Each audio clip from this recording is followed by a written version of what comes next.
Hello, I'm Ken Ross from North East Scotland College up in Aberdeen, and I'm going to give you a quick guided tour of the parts of the inside of a PC. So I'll take the case off. This is a great case, it's all thumb screws and clips, and we'll have a look inside. So we'll start off at the top here. We've got our optical drive.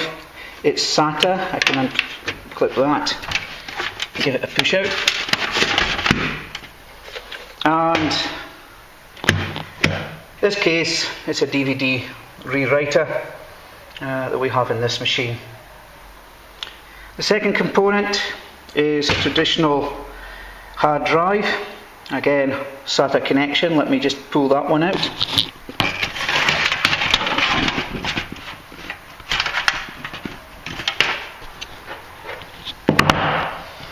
And there's it there. This case, a 500 gigabyte drive. And that frees some space up inside the motherboard so we can have a look around. I'll remove some of the cables. We have a chassis fan, front and back. We have the big ATX connector and the smaller CPU one. There we go, a little bit more space. We have two DDR3 slots for the RAM, and in this case, if my eyesight is okay, they are 1600 chips we've got there. So what else have we got? Well, underneath the heatsink and fan here, we'll have the CPU itself.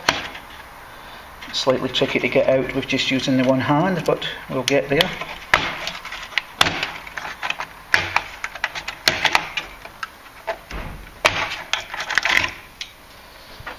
There we have it. It is an Intel chip we've got in this machine, and if we flick it out, we will see it's an LGA 1150 socket. So the pins are on the socket and just the pads on the bottom of the CPU there. We have some heat sink compound, so it's impossible to read the figures off there, but it'll be several gigahertz out there. So motherboard itself, what do we have? DDR3 DIMM sockets. We've got PCI Express 16 and a solitary PCI X1, if you want to call it that, header there. So video card and even an audio or a network card would fit into that one. Interface wise, SATA's at the front here for the various drives.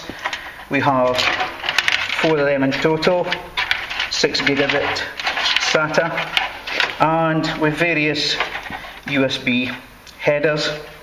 The front panel connector, we have an audio connector which is still plugged in, and we have, believe it or not, a good old-fashioned serial connector, COM1, could be fitted to this board there.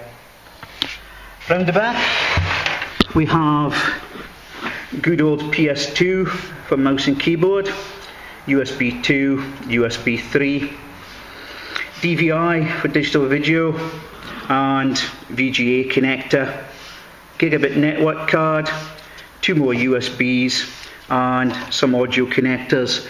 We have the mic, we have the line in, and we have the speaker on the back there.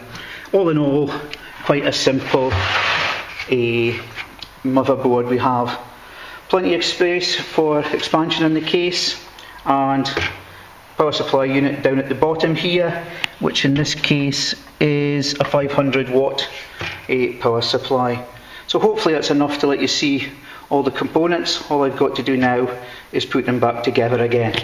So I'll turn the camera around and just remind you, I'm Ken Ross from North East Scotland College, and that was a quick tour of the components of a PC. Thank you.